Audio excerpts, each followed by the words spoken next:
Assalamualaikum warahmatullahi wabarakatuh. Welcome back to my channel, teman-teman.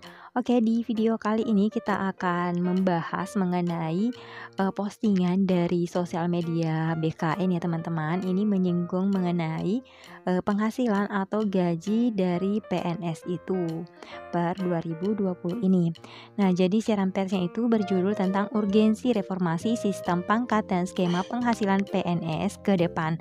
Nah, katanya nih banyak yang berkomentar bahwa adanya kebijakan ini menyebabkan penghasilan atau gaji PNS itu bakalan dipotong atau menurun ya, teman. Kira-kira benar gak sih gaji PNS itu bakal turun? Nah, sebelum kita membahas atau membaca postingan ini, kalian jangan lupa untuk tekan subscribe, like, komen, dan share ya ke seluruh sosial media yang kalian punya.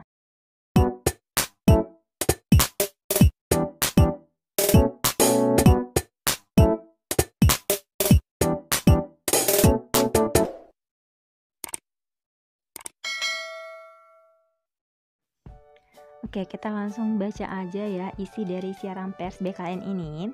Urgensi reformasi sistem pangkat dan skema penghasilan PNS ke depan. Badan Kepegawaian Negara atau BKN melalui Direktorat Kompensasi ASN tengah berupaya mempercepat penyiapan bahan perumusan kebijakan sebagai bagian dari proses menuju reformasi sistem pangkat dan penghasilan atau gaji dan tunjangan serta fasilitas PNS sesuai dengan amanat Undang-Undang Dasar Nomor 5 Tahun 2014 tentang ASN. Diharapkan hasilnya nanti dapat mempercepat proses perumusan kebijakan teknis tentang pangkat, gaji, tunjangan, dan fasilitas PNS melalui peraturan pemerintah atau PP, yakni PP tentang pangkat PNS dan PP tentang gaji, tunjangan, dan fasilitas PNS. Dalam prosesnya, BKN terus berkoordinasi dengan sejumlah kementerian atau lembaga, seperti Kementerian Pendayagunaan Aparatur dan Reformasi Birokrasi, Kementerian Keuangan, Kementerian Dalam Negeri, Kementerian Hukum dan HAM, Kementerian Sekretariat Negara, termasuk juga pemerintah daerah. Reformasi sistem pangkat PNS pada prinsipnya selaras dengan mandat Undang-Undang ASN dan PP Nomor 11 Tahun 2017 tentang manajemen PNS sebagaimana telah dibuat dengan PP Nomor 17 Tahun 2020, di mana pada sistem sebelumnya pangkat itu melekat pada orang atau PNS, tingkat seseorang PNS. Sementara pada sistem pangkat ke depan, pangkat itu akan melekat pada jabatan atau tingkatan jabatannya. Proses perumusan kebijakan tentang gaji, tunjangan, dan fasilitas PNS merujuk pada amanat pasal 79 dan 80 Undang-Undang ASN dan mengarahkan penghasilan PNS ke depan yang sebelumnya terdiri dari banyak komponen disimplifikasi menjadi hanya terdiri dari komponen gaji dan tunjangan.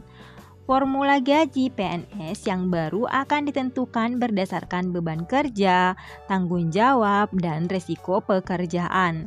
Implementasi formula gaji PNS ini nantinya dilakukan secara bertahap, diawali dengan proses perubahan sistem penggajian yang semula berbasis pangkat, golongan ruang, dan masa kerja menuju sistem penggajian yang berbasis pada harga jabatan. Sementara untuk formula tunjangan PNS ini meliputi tunjangan kinerja dan tunjangan kemahalan. Rumusan tunjangan kinerja didasarkan pada capaian kinerja masing-masing PNS, sedangkan rumusan tunjangan kemahalan didasarkan pada indeks harga yang berlaku di daerah masing-masing. Tapi kan untuk yang tukin ini atau tunjangan kinerja ini ya, tidak semua instansi itu memberikan atau tiap PNS di instansi itu mendapatkan tunjangan kinerja.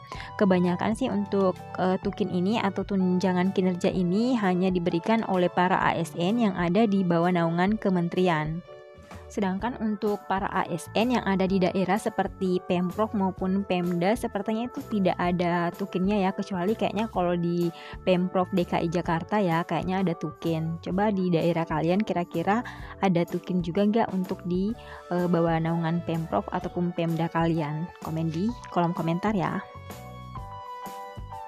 Selanjutnya, secara substansial, perubahan sistem penggajian yang semula berbasis pangkat, golongan, ruang, dan masa kerja menuju ke sistem berbasis pada harga jabatan atau biasa disebut job price, didasarkan pada nilai jabatan atau job value, di mana nilai jabatan ini diperoleh dari hasil evaluasi jabatan yang menghasilkan kelas jabatan atau tingkatan jabatan yang selanjutnya disebut dengan pangkat.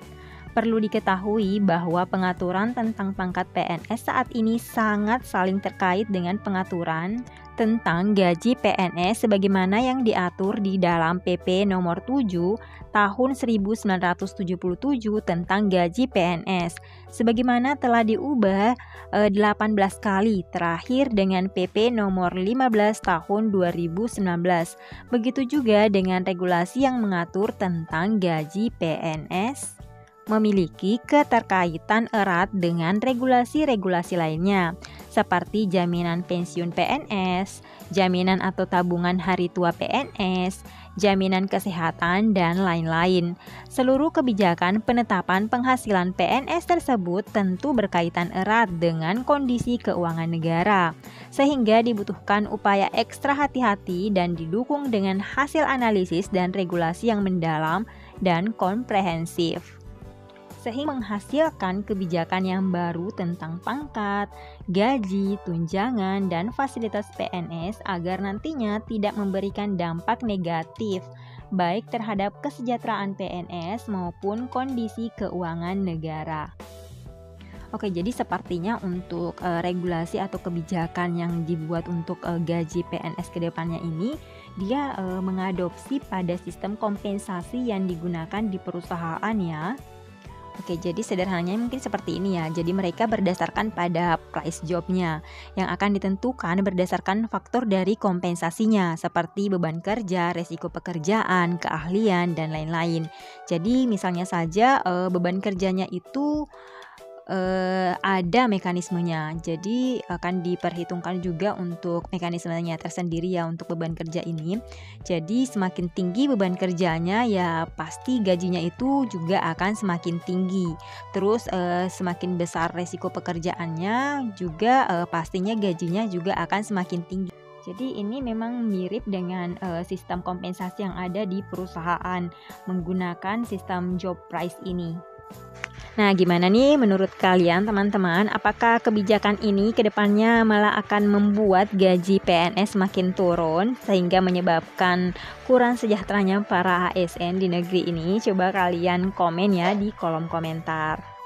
Oke, jadi seperti itu ya informasi yang bisa saya sampaikan mengenai sistem penggajian PNS yang kedepannya ini mungkin akan ada perubahan ya. Kita berdoa saja semoga gajinya itu semakin besar. Tapi kembali lagi ya teman-teman, seperti kata orang bahwa kalau ingin kaya ya jangan jadi PNS, jangan jadi ASN, jadilah pengusaha.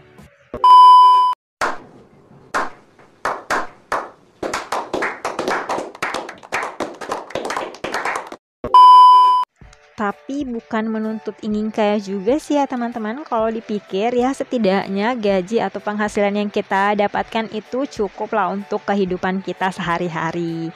Dan mungkin bisa disisihkan sedikit untuk tabungan.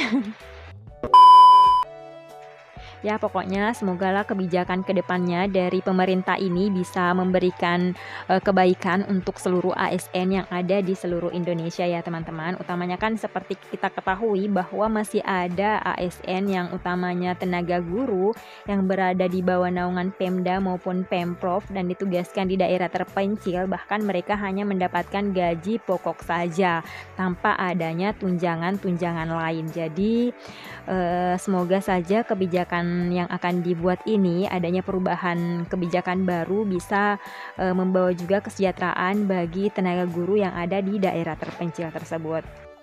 Tapi semoga dengan adanya berita ini bukannya membuat kalian malah mengurungkan niat untuk mendaftar jadi abdi negara ya, atau untuk kalian yang CPNS 2019 kemarin malah menyesal karena ternyata ada perubahan gaji dari PNS nanti. Semoga tidak ya teman-teman. Pokoknya mari kita bekerja secara ikhlas ya teman-teman. Laksanakan segala tanggung jawab kalian dengan sebaik-baiknya. Oke, Oke, sekian video untuk hari ini. Thank you for watching. Jangan lupa subscribe, like, comment, and share.